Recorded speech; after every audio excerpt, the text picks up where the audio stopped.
is Madame Nicole Duranton from France. Merci Madame la Présidente, mes chers collègues. J'approuve totalement les orientations du rapport que nous présente Monsieur Guiterres et salue les contributions de nos rapporteurs pour avis, dont ma collègue française Maryvonne Blondin. Les travaux de notre Assemblée exposent très clairement les choses. Oui, la liberté religieuse et de croyance est fondamentale dans une démocratie. Oui, la tolérance et le pluralisme permettent la coexistence des religions et sont des garants de la diversité. Oui, la séparation de l'État et de la religion permet le vivre ensemble.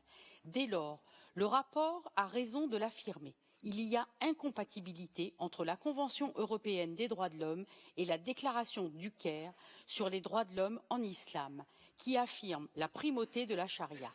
Plusieurs dispositions du texte de l'organisation de la conférence islamique sont contraires à la Convention, mais je viserai plus particulièrement son article 10 qui proclame l'innéité de la religion musulmane, ce qui revient à dire qu'il n'y en a pas d'autre possible. Le rapport explique à juste titre que la déclaration du Caire n'est pas, contrairement à la Convention, un instrument juridiquement contraignant, mais un texte politique et symbolique, voire un texte religieux. Du reste, cette déclaration de 1990 n'est pas reconnue par l'ONU comme un instrument régional des droits de l'homme, à la différence de la Convention ou de la Charte arabe des droits de l'homme.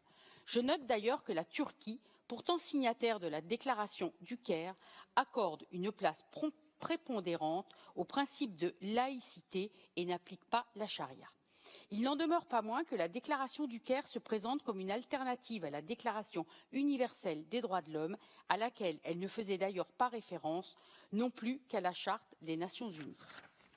La France s'attache à lutter contre toute tentative de remise en cause de l'universalité et de l'interdépendance des droits de l'homme tels que consacrés dans la Déclaration universelle de 1848 et les principales conventions onusiennes en la matière. Elle défend l'approche universaliste de 1948 et s'attache à répondre aux tentatives de remise en cause de ce socle commun par un nombre croissant d'États au nom d'impératifs prétendument supérieurs tels que la souveraineté étatique, la sécurité et la lutte contre le terrorisme ou le fait culturel ou religieux. Par conséquent, j'approuve pleinement le projet de résolution qui nous est soumis.